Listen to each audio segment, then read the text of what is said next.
when you're able to say, like, even to your partner, like, you know, there's this girl at work and da-da-da. Like, if you could be open about your struggle, right, that I don't like it. I'm not going to be happy about it, but I'm happy that you're telling me. So then I'm like, you know what, as opposed to me seeing something, it's like, we can figure out what we need to do. Back to Unpacking True Purpose. We're going to go straight into a Q&A session, talking about forgiveness and what that looks like with trust and what that looks like with love. So stay tuned and continue watching. So I have the first question from our previous video. Somebody said, how do you balance spending time apart versus spending time together as a couple? How do you balance that?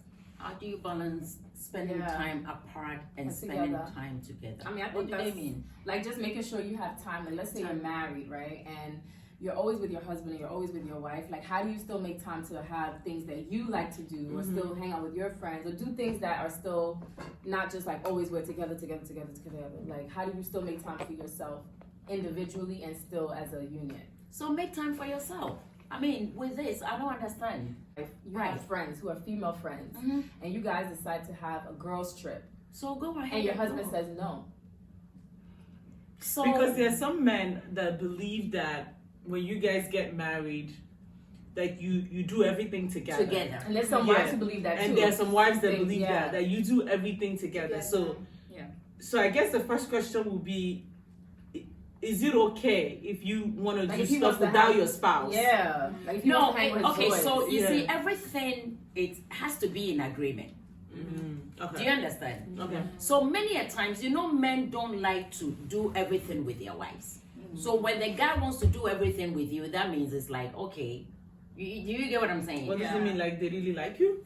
No, yeah, in a way, because they always want to be out there cheating, doing all kinds of things. It's like, don't be around. Some men guys are just, they don't trust you. They don't want to be around you to be controlling and all that kind of stuff. I think this goes all the way back to like the dating process. These are questions. These are questions I said you should each know other from the beginning. That, you know what, I have a few friends that, you know, we used to go on trips all the time. If your husband doesn't like those friends because of their influence or whatever, you have to let it go. But what if it's the reverse? The woman doesn't like the guy's friends. Is the guy gonna stop being friends so with now him? the thing is that if the woman doesn't like that, you see, like I said, when you marry, you become one.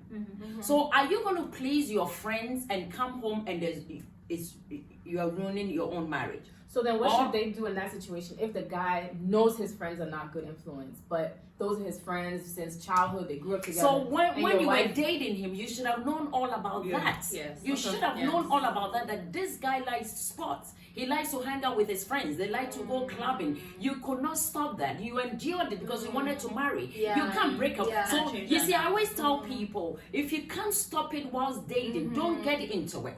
Because it's not going to change. It's just like when you met a guy and whilst you were dating, both of you used to go to the nightclubs and doing stuff. He's used to it. You had a baby. Now you want him to stay home. You had a baby. He did not have the baby. And he still let to go out because he's used, you encouraged him to be doing that. So he's used to it. So like abruptly just stop. It's going to take time, and those things can ruin your marriage. That's a good point. So I would also say too, some things that you should, I feel like it is healthy to do things for yourself, even that's going to do your nails or going shopping, or like you don't have to. If he wants to follow you to the nails, let him come and sit there and wait. Me, I won't stop you. So because he wants to follow me everywhere, let's do shopping. Take him to the store. But do you think that's healthy to grab up that question? Keep communicating that, right? Yeah. It's absolutely healthy to do stuff for yourself. So the next question was, how do you rebuild trust? Let's say the trust was broken. How do you rebuild it? And they say, for example, if I was given up for adoption, how do I build back that trust with my parents? That's a good question. Okay, so now, like I said, everything is about communication. You want to get to it. What happened? What made them do it? So sometimes you put yourself in their shoes. What would be the worst scenario for them to do that? Was it because of finances? What exactly was it? Sit down and talk to them and let it go. Well, there are some people, it's like maybe they had their child when they were young and they ran away. because they didn't know how to take care of it. So people have or maybe they were in drugs, they were doing something, or the relationship wasn't going well. Just understand it and move on and let it go, because it did not kill you. So if you find yourself here, let it go. It's not a big deal, honestly. That's a good point. Yeah, I think when what kind of helped me, especially in terms of like parents, when you start to see your parents as humans, as human beings, when you start to realize they were just children figuring it out too, the same way you are. Like it gives you such like a human perspective on they were just figuring it out, and it's easier to rebuild trust and to forgive because they were just figuring it as they went along. That is actually the ideal, not ideal, but the way that it should be. It has to be, but right. For someone who is also on the receiving end of, like, you are the one now to build that trust, you broke it. Right. You also have to understand that there are things that you will have to do differently to build that trust. I like that. Right. I can give an example of a friend of mine. They're married, right? The guy sort of cheated in a way, and okay, even texting and flirting is like cheating, right? Yeah. So she saw the message. They were meeting up for dinner and lunch. He was doing things, even though he didn't get all the way, but he still cheated. So he had to build it up, and it took a while because it meant even like his phone, he had to like leave it with her. Like she can pick up the code. He had to put himself at a level where he had to build it. He was willing to build it up. It wasn't like forever, but like give it away. In the meantime. For the meantime, build up that trust again. So you also have to be willing and understand that just because you know forgiven and whatever, and you're building that trust, you have to also take steps. And there are some people that came into the relationship from a previous one that they lost trust. So you have to help them to build it. You also have to help them to build. So what is on your phone? Why? I know some men, even when they are taking a shower, they even forget and go with it. Into the so shower. that makes you become a bit suspicious. It's like, why? What's going on? I think that goes back to communication. Right? Communication, just being open and being able to say, like, you know, even if you were to do something, because I do think that, I know it sounds crazy, but I think when you're able to say, like, even to your partner, like, you know, there's this girl at work and da-da-da. Like, if you could be open about your struggle, right, that I don't like it. I'm not going to be happy about it, but I'm happy that you're telling me. So then I'm like, you know what, as opposed to me seeing something, it's like, we can figure out what I think also, you know what it is? You have to let your spouse become free. Create a safe space. And very open with. Look, there's nothing wrong. He married you. If he sees another lady and admires the person, there's nothing wrong. That's God's creation. Why? Because of your insecurities. Even when they look at somebody, it's like, oh my God, what? It has nothing to do with the guy. It's to do with you. Because you should feel free to admire other people. The admiration doesn't mean you're in love with them or you want them. You're just admiring.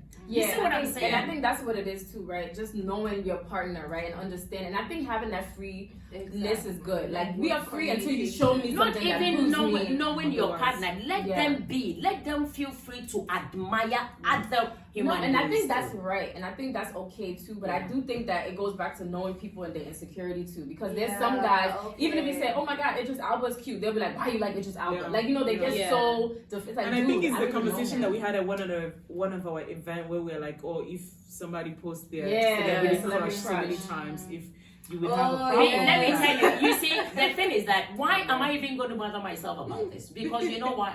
The crush that you're having on, they don't even know you. So you are mentally, but that's what mentally heterosexual. But that's saying some men, some guys, everybody, how they take that, they see it as disrespectful. Oh my God. No, because I know a lady that was dating this guy, and she said the guy doesn't want to see like naked pictures, and then on his phone he will have pictures of girls with. So he didn't want her to have naked pictures, but having other pictures. And it's like, what are you doing, bro? So like I said, this is the time you get to know all this through dating. Don't you see, women? Some people are desperate. They see all these, but they just want to get into it. And then at the end, when you get into, you want to control it. It's not going to change. You saw it. Honestly, knowing how I am, it's like okay, like knowing me to be a pastor, and now you want to tell me you can't preach. Are you serious? Yeah. Then out. Yeah. Well, what are you talking That's about? true. Yeah. So let's not. I think that's something that I've also learned as I've matured. Understanding the importance of the dating phase. Yeah. It's Like very, the way very that I look important. at dating, It's very and important. you know when people like be asking like hard questions on the first date, you be like, it was just the first date, right? That's me now. Right. Because Right. I don't want to waste my You time. don't- yeah, exactly. I want to know all of these things to know if there's a chance. Because like Pastor Ned said, if it doesn't change in the dating phase, don't expect it to change in marriage because you were okay Exactly. with Like- that going into it. Like I saw someone post, I can't remember the page on Instagram, like we date in reverse. We ask the lovey-dovey Oh, questions. yeah. So that's what I'm talking That's about. so And true. 90 and the 10%. And Exactly. we don't ask the hard questions. The 10% we don't act, and it's the Yeah. 10% that crashes the relationship. Yeah. We take it as a phase of looking pretty, I don't want to No. look like You this in stay, his keep on eyes. staying No. when you take your Fanimado the week off and you see the real picture, it's He's back like this in is the day and building. night. Well, okay, so just to make sure that we answered that question, building trust, they said communication and explaining what you want out of it, and the person that broke the trust has the responsibility of rebuilding it, so you have to do what you have to do and taking baby steps. The next question is, is it okay to correct my husband or my wife, or is that not considered submission? Why is it not? First of all, correction is love. Yes. Because if you don't love somebody, you don't care about them. Leave them to the devices. Now, you see, this is something that we all have to take at heart. If you won't allow your spouse to correct you, you go and embarrass yourself outside. Oh, yeah. Because if she or he cannot correct you, who else can? That's true. Who else can? So it takes people that are arrogant. Some people take it so personal because they're too sensitive. And all that needs to be broken. So if I cannot tell you what you're doing wrong, but you see, the thing is that most of the times is a presentation. How we say it. How we say it. Your motives might be right, but your presentation might be so wrong. Because sometimes you come off condescending in a way, and it's like you're being disrespectful. You could have said it in a better way. Because you see, anything that you do out of love, it doesn't bounce back.